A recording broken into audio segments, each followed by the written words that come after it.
செய்திகளுக்கு பிரதான அனுசரணை வழங்குவோர் பரேச லாஷப்பல் விடி கேஷ் அண்ட் கேரி காஸ்லே கோனேஸ் விடி சூப்பர் ஸ்டோர்.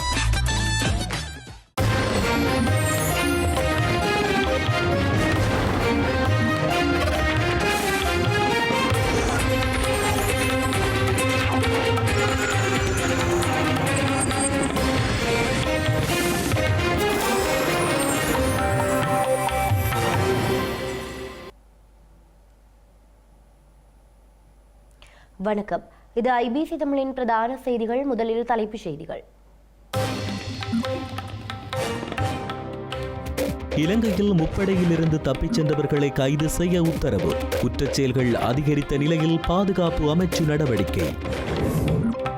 கனேமுல்ல சஞ்சீவ கொலை சந்தேக நபருக்கு 90 நாட்கள் தடுப்பு காவல். தலைமறைவாய்க்குள்ள செவ்வந்தியை கண்டுபிடிக்க காவல்துறை வலைவீச்சு. இலங்கையின் தேசிய பாதுகாப்பு குறித்து சஜித் கேள்வி. 4 நாட்களில் 8 கொலைகள் இடம்பெற்றுள்ளதாகவும் தெரிவிப்பு. தமிழகத்தில் ஜெயலலிதாவின் பிறந்த நாளை கொண்டாடிய அதிமுக, பாஜக தலைவர்களும் வாழ்த்து. அமெரிக்காவில் தங்கியிருக்காது சுயாதீனமாக செயற்பட வேண்டும் என்கிறார் ஜெர்மனியின் புதிய சான்சிலர். நாடாளுமன்ற தேர்தலில் வெற்றி பெற்ற நிலையில் கருத்து. இனி விரிவான செய்திகள். இலங்கையில் முப்படைகளில் இருந்து தப்பிச் சென்ற அனைவரையும் உடனடியாக கைது செய்யுமாறு ஸ்ரீலங்கா பாதுகாப்பு செயலாளர் air vice marshal Sampath Thuyyakontha உத்தரவு பிறப்பித்துள்ளார். நாட்டில் இடம்பெறும் குற்றச்செயல்களை தடுக்கும் நோக்கில் இந்த உத்தரவு பிறப்பிக்கப்பட்டுள்ளதாக அவர் தெரிவித்துள்ளார். இலங்கையில் இடம்பெற்ற பல குற்றச்செயல்களுடன் தப்பிச் சென்ற முப்படையினர் பலர் தொடர்பு பட்டுள்ளமை விசாரணைகளில் கண்டறியப்பட்டுள்ள நிலையில் இந்த நடவடிக்கை முன்னெடுக்கப்பட்டுள்ளது. கொழும்பு நீதிமன்ற வளாகத்தில் வைத்து பாதாள உலக குற்றவாளி கனேமுல்ல சஞ்சீவ சுட்டுக் கொலை செய்யப்பட்ட சம்பவம் நாட்டில் அதிர்வலைகளை ஏற்படுத்தியுள்ளது. கடந்த 18ஆம் தேதி முதல் 21ஆம் தேதி வரையிலான 4 நாட்களில் 8 கொலைகள் இடம்பெற்றுள்ளதாக ஸ்ரீலங்கா எதிர்க்கட்சி தலைவர் சஜித் பிரேமதாச இன்று நாடாளுமன்றில் தெரிவித்தார். இவ்வாறான சூழலில் நாட்டில் செயற்படும் பாதாள உலக கும்பல்களுடன் முப்படையிலிருந்து தப்பிச் சென்றவர்கள் தொடர்புகளை பேணி வருவதோடு குற்றச்செயல்களில் ஈடுபட்டு வருகின்றமை கண்டறியப்பட்டுள்ளது. இந்த நிலையில் குற்றச்செயல்களை கட்டுப்படுத்துவதற்கு தேவையான உத்திகளை மேற்கொள்ளும் வகையில் முப்படைகளில் இருந்து தப்பிச் சென்ற அனைவரையும் உடனடியாக கைது செய்யுமாறு ஸ்ரீலங்கா பாதுகாப்பு செயலாளர் air vice marshal Sampath Thuyyakontha உத்தரவு பிறப்பித்துள்ளார். குற்றங்களுடன் தொடர்புடைய பலர் ஆயுத பயிற்சி பெற்ற பின்னர் அதிகாரப்பூர்வமற்ற முறையில் ராணுவ சேவையிலிருந்து வெளியேறியுள்ளனர் அல்லது ராணுவ சேவையிலிருந்து விடுவிக்கப்பட்டுள்ளனர் என கூறியுள்ளார். இவ்வாறான நபர்களை கைது செய்யும் பணியில் காவல்துறையினரின் உதவியுடன் அதிகாரிகள் நடவடிக்கை எடுத்து வருவதாகவும் அவர் உறுதியளித்துள்ளார். பாதாள உலக கும்பல் தலைவர் கனேமுல்ல சஞ்சீவை நீதிமன்றத்துக்குள் வைத்து சுட்டுக் கொன்ற முன்னாள் ராணுவ வீரர் மற்றும் அவரது வாகன சாரதி ஆகியோரை 90 நாட்கள் தடுத்து வைத்து விசாரிக்க கொழும்பு தலைமை நீதவான் தனுஜா லக்மாலி என்று அனுமதி வழங்கியுள்ளார். இதேவேளை கனேமுல்ல சஞ்சீவின் கொலை தொடர்பாக தேடப்பட்டு வரும் பெண் சந்தேக நபரான பின்புற தேவகே இஷாரா செவ்வந்தியின் புதிய புகைப்படங்களை காவல்துறையினர் என்று வெளியிட்டுள்ளதுடன் அவரை கைது செய்ய பொதுமக்களின் உதவியையும் நாடியுள்ளனர். பாதாள உலக கும்பலின் தலைவர் கனேமுல்ல சஞ்சீவ கடந்த வாரம் நீதிமன்றத்துக்குள் வைத்து சுட்டுக் கொலை செய்யப்பட்ட சம்பவத்தோடு தொடர்புடைய பிரதான சந்தேக நபரான முன்னாள் ராணுவ வீரர் மற்றும் அவருடைய வாகன சாரதி ஆகியோர் கைது செய்யப்பட்டுள்ளனர். சந்தேக நபர்கள் 72 மணி நேரம் தடுத்து வைக்கப்பட்டு விசாரிக்கப்பட்டதாகவும் மேலும் விசாரணைகள் நடைபெற்று வருவதால் பாதுகாப்பு செயலாளரின் அறிவுறுத்தல்களின்படி 90 நாட்கள் தடுத்து வைத்து விசாரிக்க உத்தரவுகள் பெறப்பட்டுள்ளதாகவும் கொழும்பு குற்றப்பிரிவு நீதிமன்றத்தில் இன்று அறிவித்துள்ளது. இதனையடுத்து 2 சந்தேக நபர்களையும் 90 நாட்கள் தடுத்து வைத்து விசாரிக்க கொழும்பு குற்றப்பிரிவுக்கு கொழும்பு தலைமை நீதவான் தனுஜா லக்மாலி இன்று அனுமதி வழங்கியுள்ளார். மேலும் புதுக்கடை நீதிமன்ற வளாகத்திற்கு போலீஸ் சட்டத்தரணியாக வந்த பெண்ணை தப்பிச் செல்ல உதவியதாக கூறப்படும் 3 சந்தேக நபர்களையும் எதிர்வரும் 7ஆம் தேதி வரையில் விளக்கமறியலில் வைக்குமாறும் நீதவான் உத்தரவிட்டுள்ளார். இதேவேளை கனேமுல்ல சஞ்சீவின் கொலை தொடர்பில் தேடப்பட்டு வரும் பெண் சந்தேக நபரான பின்புற தேவகே இஷாரா செவ்வந்தியின் புதிய புகைப்படங்களை காவல்துறையினர் இன்றைய தினம் வெளியிட்டதோடு அவரை கைது செய்ய பொதுமக்களின் உதவியினை நாடியுள்ளனர். சந்தேக நபரின் இருப்பிடம் குறித்து தகவல் தெரிந்தவர்கள் கொழும்பு குற்றப்பிரிவின் பணிப்பாளரை தொடர்பு கொள்ளுமாறு காவல்துறையினர் கோரியுள்ளனர். சந்தேக நபரை கைது செய்வதற்கு துல்லியமான தகவல்களை வழங்குவோருக்கு ரொக்க பரிசு வழங்கவும் பதில் காவல்துறை அதிபர் பிரியந்த வீரசூரிய முடிவு செய்துள்ளதாக காவல்துறை ஊடக பிரிவு குறிப்பிட்டுள்ளது. அத்தகைய தகவல்களை வழங்குவோரின் அடையாளம் ரகசியமாக பேணப்படும் என்றும் காவல்துறையினர் குறிப்பிட்டுள்ளனர். இலங்கையில் இடம்பெற்று வரும் கொலை மற்றும் துப்பாக்கிச் சூட்டு சம்பவங்கள் நாட்டின் பாதுகாப்புக்கு அச்சுறுத்தலாக அமைந்துள்ளதாக ஸ்ரீலங்கா எதிர்க்கட்சித் தலைவர் சஜித் பிரேமதாச தெரிவித்துள்ளார். கடந்த 18ஆம் தேதி முதல் 21ஆம் தேதி வரையிலான 4 நாட்களில் 8 கொலைகள் இடம்பெற்றுள்ளதாக ஸ்ரீலங்கா எதிர்க்கட்சித் தலைவர் சஜித் பிரேமதாச இன்று நாடாளுமன்றத்தில் தெரிவித்திருந்தார்.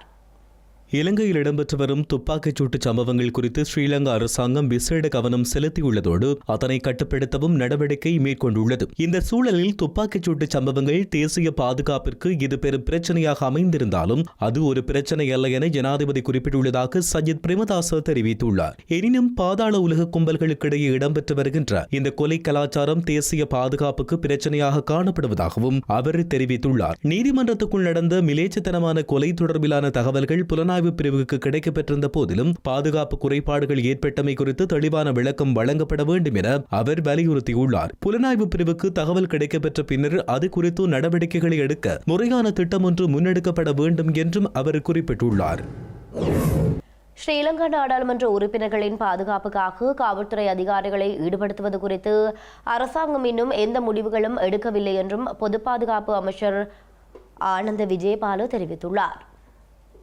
கொழும்பு நீதிமன்ற வளாகத்தில் வைத்து பாதாள உலக குற்றவாளி கணேமுல்ல சஞ்சீவ சுட்டுக் கொலை செய்யப்பட்ட சம்பவத்தை தொடர்ந்து தமது பாதுகாப்பை உறுதிப்படுத்துமாறு எதிர்க்கட்சி நாடாளுமன்ற உறுப்பினர்கள் கோரிக்கையொன்றினை முன்வைத்துள்ளனர். ஸ்ரீலங்கா நாடாளுமன்ற உறுப்பினர் ஒருவர் கொலை செய்யப்பட்டால் நாடாளுமன்ற உறுப்பினர்களின் பாதுகாவலரான சபாநாயகர் அதற்கு பொறுப்பேற்க வேண்டும் என்றும் தெரிவித்திருந்தனர். இதையடுத்து ஸ்ரீலங்கா நாடாளுமன்ற உறுப்பினர்கள் அனைவரினதும் பாதுகாப்பை உறுதிப்படுத்த நடவடிக்கை எடுக்குமாறு பதில் காவல்துறை மாதிபரிடம் கோரிக்கை விடுத்துள்ளதாக சபாநாயகர் ஜெகத் விக்ரமரத்ன அறிவித்துள்ளார். இந்நிலையில் நாடாளுமன்ற உறுப்பினர்களுக்கு காவல்துறை பாதுகாப்பு வழங்க அரசாங்கம் முடிவு செய்துள்ளதாக சில ஊடகங்களில் செய்திகள் வெளியாகியிருந்தன. இது தொடர்பில் கருத்து வெளியிட்ட பொது பாதுகாப்பு அமைச்சர் ஆனந்த விஜயபால தேவைப்பட்டால் மட்டுமே சம்பந்தப்பட்ட நாடாளுமன்ற உறுப்பினர்களுக்கு காவல்துறை பாதுகாப்பு வழங்க நடவடிக்கை எடுக்கப்படும் என்று தெரிவித்தார்.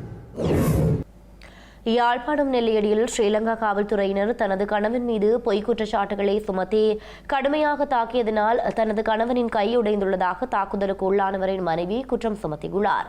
எனவே ஸ்ரீலங்கா காவல்துறையினரின் அராஜகத்துக்கு உரிய தரப்பினர் முடிவு கட்டி தமக்கான தீர்வினை வழங்க வேண்டும் எனவும் தமக்கான நட்டஈட்டை பெற்றுத்தருமாறும் குறித்த பெண் கோரியுள்ளார். தேசிய மக்கள் சக்தி அரசாங்கத்தின் ஆட்சிக் காலத்திலும் காவல்துறையினரின் ராஜகங்கள் அதிகரித்துள்ளதாக அவர் கூறியுள்ளார். அஞ்சில் எல்லாரும் வெட்டிங் பண்ணி போயிட்டோம். இவரும் வெட்டிங் பண்ணிட்டாரு நெல்லியடியில். இப்போ இவர் ஒரு அக்கா கட்டாமல் இருக்கிறா. அவள் தான் அவற்ற குடும்பத்தையே பார்க்கறது.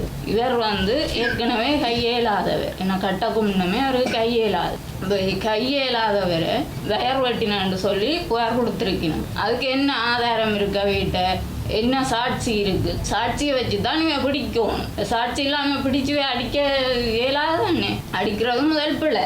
ஒன்று சாட்சி இருக்கணும், இல்லை ஆதாரம் இருக்கணும், இல்லை புருவம் இருக்கணும். ஒரு வீடியோ ஆதாரமோ என்னென்றாலும் ஒன்று இருக்கணும். ஒன்றும் இல்லாமல் கொண்டே அடிக்க. எனக்கு 2 பிள்ளைகள். ஒன்று ஆம்பளை பிள்ளை, ஒன்று பொம்பளை பிள்ளை. 4 மாதம், 4 வயசும் 8 மாதம். இவர் தான் எங்களை பார்க்குறது. இப்போ இவருக்கு கையடிச்சு முடிச்சதால என்ற பிள்ளைன்ற படிப்பு சிலவுக்கு கஷ்டமாக இருக்குது. இப்போ அவருக்காக அவர் தான் அடித்து கை முடிச்சது. அது வேறு ஒரு தாளையும் இல்லை. அவர் தான் அடித்து முடிச்சது. இவர் கையில்லாதவர், மரத்தில் ஏற மாட்டார். நாங்கள் தேங்காய் கொடுங்குறக்கே இவரை கேட்குறீல.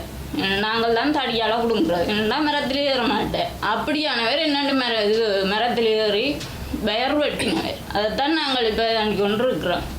எங்களுக்கு அதுக்கு ஒரு தீர்வு வேணும். மற்றது இவரை அடித்ததுக்காக இவர் இப்போ இனி இந்த கையால் ஒன்றும் செய்ய மாட்டார். எங்களை பார்க்குறதுக்கும் ஒரு தரம் இல்லை. அவற்றை அக்கா ஒரு ஆள்லாம் அங்கே இடைக்கிட பார்க்குறவா. தேவட்டையும் பார்த்து எங்களையும் பார்க்குறவா. இது அவாம ஒரு பொம்பளை பிள்ளை கல்யாணம் கட்டாமல் இருக்கிறா. அவன் நடுக்க எங்களை பார்க்க இயலுமோ?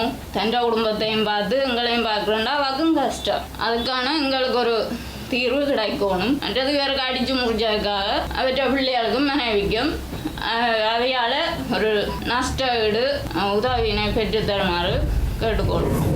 திருகோணமலை மூதூர் கிளிவட்டி குமாரபுரம் பகுதியில் இன்றைய தினம் இடம்பெற்ற விபத்தை தொடர்ந்து ஏற்பட்ட கைகலப்பில் காயமடைந்த பலர் வைத்தியசாலையில் அனுமதிக்கப்பட்டுள்ளனர். சம்பவ இடத்திற்கு காவல்துறையினர் வரவழைக்கப்பட்ட நிலையில் கட்டுப்பாட்டுக்குள் கொண்டுவரப்பட்டுள்ளது. திருகோணமலை மூதூர் காவல்துறை பிரிவில் உள்ள கிளிவட்டி குமாரபுரம் பகுதியில் இன்று காலை ஏற்பட்ட விபத்தில் பலர் காயமுற்று வைத்தியசாலையில் அனுமதிக்கப்பட்டுள்ளனர். சேரவில பகுதியிலிருந்து திருகோணமலை நோக்கி சென்ற பிக்கப் ரக வாகனம் ஈச்சிலம்பட்டு நோக்கி பயணித்த முச்சக்கர வண்டி தரித்து நின்ற 2 உந்துருளிகள் மற்றும் வீதியில் நின்றவர்கள் மீது மோதியதில் குறித்த விபத்து இடம்பெற்றதாக தெரிய வருகிறது. இந்த விபத்தின் பின்னர் ஏற்பட்ட வாக்குவாதம் கைகலப்பாக மாறியதில் காயமடைந்த 5 பேரும் கிளிவட்டி வைத்தியசாலையில் அனுமதிக்கப்பட்டுள்ளதோடு 3 திருகோணமலை பொது வைத்தியசாலையில் அனுப்பி வைக்கப்பட்டுள்ளனர். குறித்த இடத்திற்கு காவல்துறை வரவழைக்கப்பட்டு பிரச்சனை சுமூக நிலைக்கு கொண்டு வரப்பட்டது. குறித்த சம்பவம் தொடர்பாக மூதூர் காவல்துறையினர் மேலதிக விசாரணைகளை முன்னெடுத்து வருகின்றனர். மன்னார் கடற்பரப்புக்குள் அத்துமீறி நுழைந்து கடற்தொழில் நடவடிக்கையில் ஈடுபட்ட குற்றச்சாட்டில் கைது செய்யப்பட்ட 32 இந்திய கடற்தொழிலாளர்கள் விளக்கமறியலில் வைக்கப்பட்டுள்ளனர்.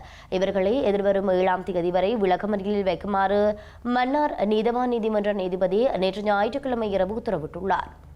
தமிழ்நாடு ராமேஸ்வரம் பகுதியைச் சேர்ந்த 32 கடற்தொழிலாளர்கள் 5 படகுடன் இலங்கை கடற்பரப்பில் அத்துமீறி நுழைந்து கடற்தொழில் நடவடிக்கையில் ஈடுபட்ட நிலையில் தலைமன்னார் கடற்பரப்பில் வைத்து நேற்று ஞாயிற்றுக்கிழமை அதிகாலை கடற்படையினரால் கைது செய்யப்பட்டனர். கைது செய்யப்பட்டவர்கள் கடற்படையின் விசாரணைகளின் பின்னர் நேற்று மாலை மன்னார் மாவட்ட கடற்தொழில் திணைக்கள அதிகாரிகளிடம் ஒப்படைக்கப்பட்ட நிலையில் மேலதிக விசாரணைகளின் பின்னர் மன்னார் நீதவான் நீதிமன்ற நீதிபதியின் வாசஸ்தலத்தில் முன்னிலைப்படுத்தப்பட்டனர். இதன்போது 32 கடற்தொழிலாளர்களையும் எதிர்வரும் 7ஆம் தேதி வரை விளக்கமறியலில் வைக்குமாறு நீதவான் உத்தரவிட்டார்.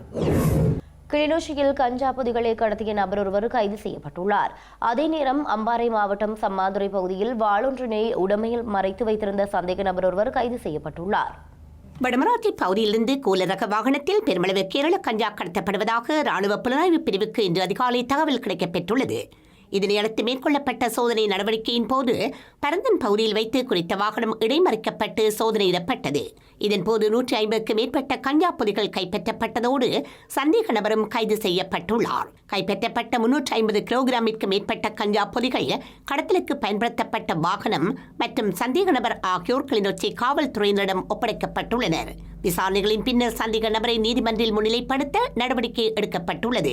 இதேவேளை அம்பாறை மாவட்டம் சம்மாந்துறை பகுதியில் வாள் ஒன்றினை உடமையில் மறைத்து வைத்திருந்த சந்தேக நபர் ஒருவர் சம்மாந்துறை காவல்துறையினரால் நேற்றிரவு கைது செய்யப்பட்டுள்ளார். சம்மாந்துறை பெருங்குற்ற பிரிவு அதிகாரிகளுக்கு கிடைக்கப்பெற்ற ரகசிய தகவலின் அடிப்படையில் மேற்கொள்ளப்பட்ட தேடுதலின் போது குறித்த நபர் கைது செய்யப்பட்டுள்ளார்.